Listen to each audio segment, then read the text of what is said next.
kumpleto, mas ramdam natin yung bawat eksena. Okay. Kung mapapansin nyo, medyo mabilis lahat yung puto. Pero we like it. I like the pacing. Perfect na Ay, perfect. talaga? Yes. Thank you. Oo. Walang ingahan. Oo nga eh. Yun ang gusto natin. Yun ang mapapanood nyo sa Prime, di ba? Nagsimula kami ni Ivana nakaupo, yung ending nakagano na kami sa I'm sure, Ivana, what do you wanna say? Maganda. Sobrang ganda. Actually, kanina habang pinapanood ko, sabi ko, grabe, parang pelikula. First episode pa lang ng Love is Never Gone, ang dating niya ay talagang parang movie, parang kang nanood, ganon siya kapuno. It's full of action. Ang daming mapapanood. Para siyang, di ba? Puno na. Yeah. At simula pa lang yun. That's just, we're just getting started, di ba? Yeah. I'm sure Ang ganda nung umpisa namin, yung opening scene Yes, namin. nagulat ako. Tapos parang kaming, hindi kami makahinga. Tapos yung ihi ko, pinigilan ko from start to end. Kasi hindi ayoko umalis. Ivana, nung patapos na yung pinanood namin, hindi na kami nakahinga. Ayun na Same. nga. Same! Grabe! Okay. Nakita niyo yung bibig niya, di ba? Ha? Yan yung sinasabi ko. Ano ba yung bibig niya? Hindi mo na ma-elaborate. Yes. Makikita niyo na lang sa Love is Never Gone. Yun na. Kaya download the app now. If you still don't have the Prime Video app, go ahead. Because like I said kanina, Love is Never Gone will be shown exclusively at the Prime Video app. Okay. First question kay Direk Jojo and kay Ai Tamayo, our creative manager. At siguro kay Direk Manny Palo na rin. Being set in a different country, how did you and the team approach the writing and direction of the series? Is there going to be something that the audience will experience for the first time? So let's kind of divide the question, no? Siguro kay Direk Jojo and Direk Manny, paano yung naging approach nyo in the direction of the series? Dati ang may mga serye tayo sa ABS na napapanood sa Africa, dubbed in their local dialect. No? Pero ito ngayon, filmed siya actually in Africa, or more specifically in Morocco. And then, nung ginagawa yung kwento, ang ano sa amin it has to be full of action also. So, syempre, no, when I direct any project, any series, I consider first and foremost the narrative. Second, all the other elements like location and all the elements within that location, kung paano ko gagamitin yan, and the actors, of course. No? Tapos, inano namin, sana may maipakita tayong bago. Like napansin naman siguro, the camera movement is not static. Mas filmic ang approach because it's gonna be shown on Prime Video, diba? Streaming na siya, and we always firmly believe that our audience deserve nothing less. Agree. Direk Jojo? Halos sasabi naman na ni Direk MP. The camera angling is different. The action scenes plus the undeniably chemistry of Ivana and Joshua na meron talaga. Diba, yung titigan pa lang nandun. With the Morocco in the background. And the texture of Morocco. Diba? Ganda. Yes. Yung question pala na yun came from Patrick Villanueva of Business Mirror. So yung second part ng question ni Patrick, baka you can answer that. Is there going to be something that the audience will experience for the first time? Story-wise siguro, no? For the first time, marami.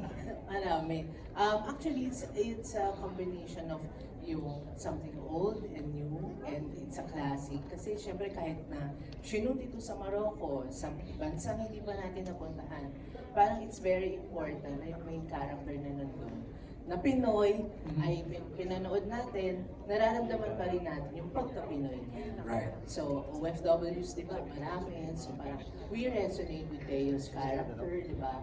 We understand Diana's character, at yung mga Pinoy na nandun. Ano ba nauna? Cast o kwento? Kwento. Kwento. Direk Manny, you mentioned that kanina, di ba? Yeah. You offered it to Joshua and Ivana, immediately they said yes. Easy yes, Joshua? Easy yes? Yes, ano mo direct man yan. Pagka nagnawa ko, baka sabakin na. Joke lang, joke lang.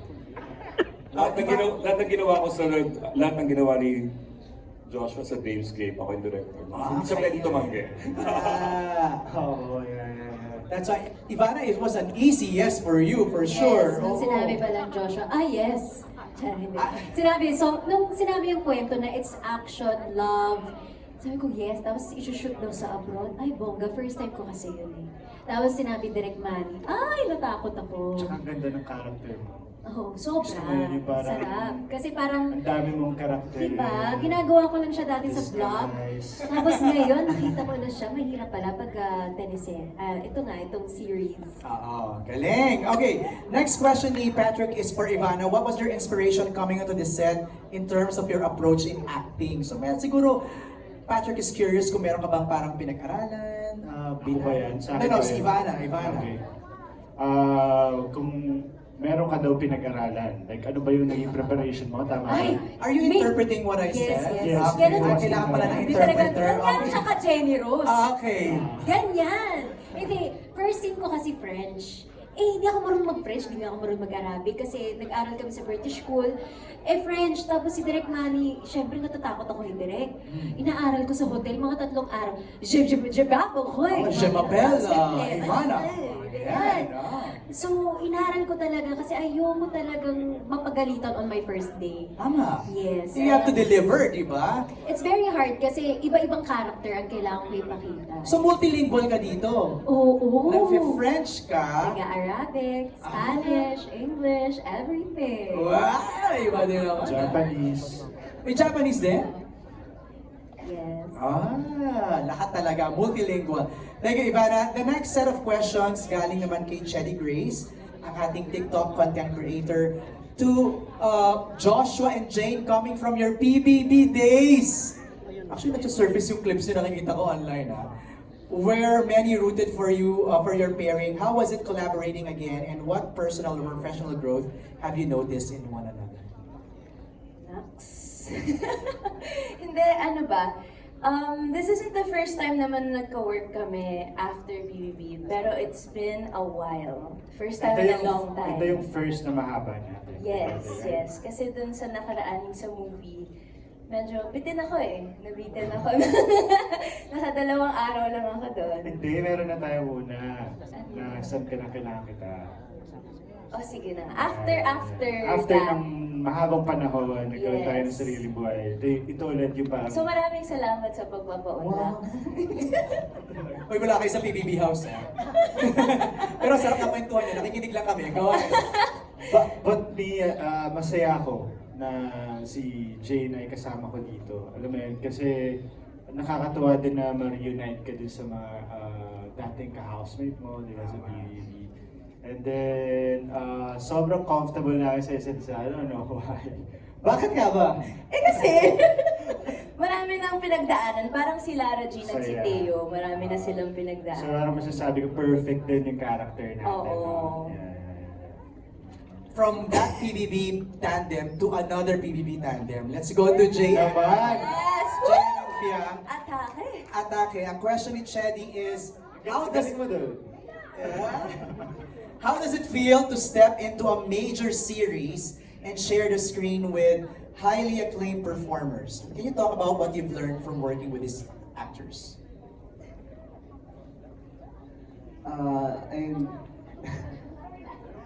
Hindi, ako kasi, kami, honestly, ni Fiam, una pa lang, ang nasa mata na namin is yung mga knowledge na ma-adapt namin working with these veteran actors, kahit sila Direk Manny, sila Direk Jojo. Doon kami nakafocus eh. Siyempre, mas nangingibabaw yung pressure, yung kaba, kasi first time namin ganitong klase ng series, ng project. And siguro, hindi na lang kami nagpapatalo sa pressure, sa kaba na na-feel namin. Siguro mas nakafocus kami sa ma-adapt namin sa project na to, sa matututunan Matututunan namin nyo, after tama. ng gawin tong project na to. Agree. At ikaw, anong masasabi mo? Ganda! Ganda na! Ako... Of course, ito yung first series with JM din, and kasama yung mga veteran actors, actresses, grabe. Tsaka nung time na nag-story call pa lang kami, grabe na yung kaba namin dalawa. Kasi nga first, hanggang ngayon na patapos na yung series na to, sobrang grabe pa din yung kaba namin. Kasi, syempre kailangan namin aralin kung ano yung roles namin. Tama? And then, of course, yung mga co-actors naman namin, sobrang generous nila. And pagka kunwari nahihirapan ka din talaga sa eksena mo, pagka nadidrain ka na, very generous lahat ng mga kasama namin dito. Oh, parang dapat parang sponge ka lang dyan. Absorb ka lang ng absorb. Yes! Because Fian JM, you're working with Dina Bonivi, Michael Teresa, Hi, Mom! Epi Quezon, and Aramina. Grabe. Let's hear from them. Okay, Michael, how was it working with these young actors and doing Love Is Never Gone? Oh my, this is one of the experiences I've had that will really remain in my heart. Kasi I really enjoyed this set. It was my first time to work with Direct Manny, Direct Jojo.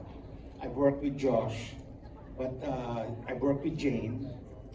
But this is the first time na mas matagal yung pagsasama namin ni Josh at saka ni Jane. First time with Ivana. First time with Ara also, with Epi, we've done something before. And of course, the newcomers, like si Jameson, si Fiang, at saka si JM. Una-una, yung character ko, I really enjoyed playing him. He really grew on me. Na every time na may taping kami, sobrang excited ako, looking forward sa mga eksena. Because Divino is really a very, how should I put it? He's a colorful character. He's very complex. Ang dami-dami niyang pinagdaanan at ang dami-dami niyang pinagdadaanan. And of course, like I said kanina, dun sa the making, he has his own little secrets. I'd like to congratulate Josh, Ivana for a wonderful job. Based on the first episode, I did not expect that it would come out this way. I worked with Josh in It's Okay to Not Be Okay, and then watching him here, masasabi ko talaga isa siyang ganap na artista kasi two different characters. Two completely different characters na talagang nagmarka. Yung difference from It's Okay to this. And then Ivana, what revelation. Hindi ko siya in-expect. And I also want to give a special mention to, I told her this na for a newcomer, she really has something to offer. And I believe that she will be one of our future best actresses, si Fiang. Wow! Magaling siya. She knows her job. She knows her character. Yun, magaling siya. In general, magaling siya. And she, like I said, she has the potential to be a really great actor. Wow! Thank you, Kim Michael. We want to hear from Miss Dina Bonivi. Welcome back to ABS-CBN after a long time. This is my comeback to ABS, not my comeback. First, I mean, after a long time. After a long time. Dreamscape. So I'm also very happy that I was given this role. I've worked with Direct Jojo many times and Direct Manny Palo. Parang he took the place of one of the directors before sa Blood Sisters. Noong una medyo natakot ako, sabi ko, no, Manny Palo. But then, when he worked kasi with us sa Blood Sisters, sabi ko, magaling siyang director kasi he's very meticulous with the characters, with the script. Nakikialam siya, bakit ganito, ganyan, inaayos niya. So, anyway, long and short of it, I was very happy to have been offered the role. And I worked naman with Mike. Jameson is the first time. Jane also first time. But I really wanted to work with Joshua kasi nung napanood ko siya sa movie, na he had a movie with Julian. Sabi ko, ang galing ng batang to. Gusto kong makatrabaho. And then, I saw him pa again sa yung movie niya with Maricel. yung meet greet. Sabi ko, ang ganda ng area nilang dalawa, yung mahabang-mahaba niyang area. Sabi ko, alakpak talaga, ang galing ng batang to. Ivana, I wanted to meet her for the longest time kasi nag-vlog din kaming family, di ba? So, sabi ko, gusto kong ma-meet yung vlogger na yan. But I didn't expect her to be really warm. Akala ko mataray siya, pero she's so super bait, she's so loving, very generous. And then si JM and Fiang first time, but naku, Fiang is like my baby girl. Lahat naman ng nagagawa kong series, pag anak ko, nagiging anak-anakan ko talaga. And I would say, just like Michael said, Fiang has a lot to offer. I mean, she has a lot to promise her audience. She is a multifaceted performer. Talagang, kahit na magulo yan before the scene, kahit na magulo yan. Pero pag alam niyang iiyak siya, tinitingnan ko makaka-deliver ba to? Yung eksena namin na talagang confrontation, sasampalin ko. Takot na takot siya kung sasampalin ko siya, sabi ko, hindi kita sasampalin. Hindi ako nananampal. Hindi, pwede lang kahit slight, hindi nga kita sasampalin, sabi ko, sabayin mo lang. But I was amazed that she was able to deliver. So sa mind, magaling itong bulilit na to. Si Ronnie, hindi ko siya si JM, hindi ko naka-eksena. Si Epi, first time in the same project, but I'm sad that we never had a scene together, except for one in the hospital. One lang sa hospital, wala pang masyadong dialogue. Ayun. And then si Ara naman, first time to work together, at least nagkaroon kami ng sagupaan ditong confrontation. Being the kabet! Ay, ako ng kabet!